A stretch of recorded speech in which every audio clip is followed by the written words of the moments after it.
Là, elle est chez l'inventeur du piano. Là, elle est avec Alfred Nobel. Ça peut aller très très vite les voyages parfois. Et là, elle est dans l'espace-temps.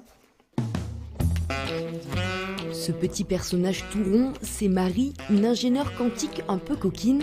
Toujours en tenue dev, elle dévoile les dessous de l'histoire au travers de ses discussions sur l'oreiller.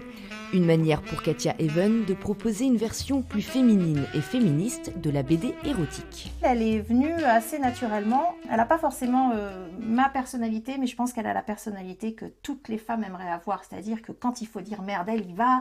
Et quand elle a envie de quelqu'un, elle y va. Et sans avoir peur en fait du qu'en dira-t-on ou des choses comme ça.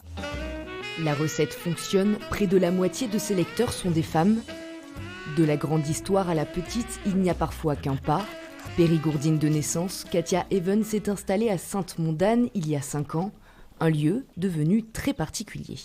Par hasard, avec mon petit cousin, on a fait l'arbre généalogique de la famille et on s'est rendu compte qu'à la 13e génération, je crois, on descendait des Salignac de la Motte Fénelon.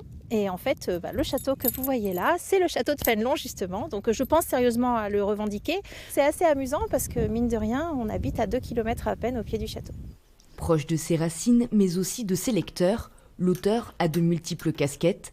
Communication, impression et livraison, rien n'est laissé au hasard. Et pour cause, si les frasques de Marie ont vu le jour, c'est grâce au financement participatif. Je fais de la BD bio, directement du producteur au consommateur. Les gens ne vont pas forcément financer un album, ils vont vraiment s'acheter un album avec les petits goodies qui vont bien et qui leur plaisent. Et ses adeptes le lui rendent bien. Le second tome, qui paraîtra cet hiver, a déjà récolté plus de 50 000 €, de quoi permettre à Marie de découvrir encore de nombreux lits.